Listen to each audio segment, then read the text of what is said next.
Su Jiayu is a flight attendant from China's Taiwan. In 2017, she took part in a recruitment test of China's Xiamen Airlines and was later recruited that year.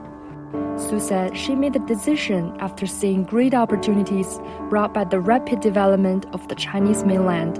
我当初会选择来大陆工作，是因为我看好这里的经济发展。中国民航现在正在蓬勃发展，中国民航在这10年内呢，也是快速成长，然后成为全球最具规模且最具实力的民航市场之一。After 5 years of work, Su has been promoted to a chief attendant. In 2020, she married the captain of Xiamen Airlines.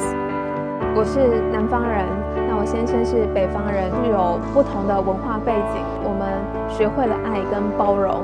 In this April, Su was awarded a Model Worker Medal of Fujian Province for her outstanding performance at work. 那我想对台湾青年说，大陆是一个具有巨大的机遇和潜力的地方，可以在这里学习、成长，然后完成自己的梦想。